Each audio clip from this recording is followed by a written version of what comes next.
నానాటికి పెరిగిపోతున్న విద్యుత్ అవసరాలను దృష్టిలో ఉంచుకొని విద్యుత్ ఉత్పత్తిపైన రాష్ట్ర ప్రభుత్వం ఫోకస్ పెట్టింది.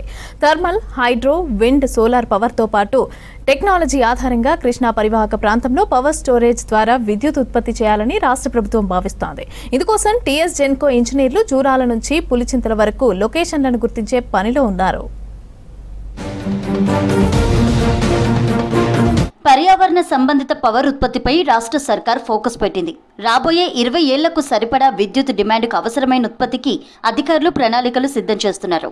ఇందుకోసం కృష్ణా పరివాహక ప్రాంతంలో థర్మల్, విండ్, సోలార్, హైడల్ పవర్తో పాటు పంప్డ్ స్టోరేజీతో పెద్ద ఎత్తున విద్యుత్ ఉత్పత్తి చేయాలని రాష్ట్ర ప్రభుత్వం లక్ష్యంగా పెట్టుకుంది. 1978లోనే శ్రీశైలం లెఫ్ట్ హైడల్ పవర్ స్టేషన్లో రివర్స్ పంపింగ్ సిస్టమ్ ఏర్పాటైంది. జూరాల నుంచి పులిచింతల వరకు కృష్ణా బేసిన్ పరిధిలో రాష్ట్రంలో 23 పాయింట్స్ను గుర్తించి వాటి మీద సమగ్రమైన రిపోర్ట్ ఇవ్వాలని డిప్యూటీ సీఎం బట్టి విక్రమార్క విద్యుత్ అధికారులను ఆదేశించారు. సోలార్ ద్వారా పగలు జరిగే ఉత్పత్తిని స్టోరేజ్ చేసి రాత్రివేళ ఉపయోగానికి అవసరమైన సాంకేతికతను, స్టోరేజీ వ్యవస్థ తయారీకి ఇంజనీరింగ్ అధికారులు ప్లానింగ్ చేస్తున్నారు. హైడల్ పవర్ జనరేషన్లో నీటిని హయ్యర్ ఎలివేషన్ నుంచి లోయర్ ఎలివేషన్ కు పంపి టర్బైన్లను రొటేట్ చేసి విద్యుత్ను ఉత్పత్తి చేస్తారు. పంపు స్టోరేజీ సిస్టంలో లోయర్ ఎలివేషన్లో ఒక డ్యామ్ను నిర్మించి మోటార్ల ద్వారా నీటిని హయ్యర్ ఎలివేషన్ కు పంపిస్తారు. హయ్యర్ ఎలివేషన్ నుంచి మళ్లీ లోయర్ ఎలివేషన్ కు పంపి టర్బైన్లను రొటేట్ చేసి విద్యుత్ను ఉత్పత్తి చేస్తారు. దీని ద్వారా ఖర్చు ఎక్కువైనప్పటికీ చాలా చోట్ల పంప్డ్ స్టోరేజీ సిస్టమ్స్ ను నిర్వహిస్తున్నారు. విద్యుత్ డిమాండ్ సప్లైకి అనుగుణంగా పవర్ సేల్ రేట్ ఆధారంగా పంప్డ్ స్టోరేజ్ సిస్టమ్ పనిచేస్తుంది. ఈవినింగ్ పీక్ లోడ్ టైంలో విద్యుత్ వాడకం ఎక్కువగా ఉంటుంది కాబట్టి విద్యుత్ ధర కూడా ఎక్కువే ఉంటుంది. లోడ్ తక్కువగా ఉన్నప్పుడు పవర్ కొనుగోలు చేస్తే తక్కువ ఖర్చుతో విద్యుత్ ఉత్పత్తి చేయవచ్చు.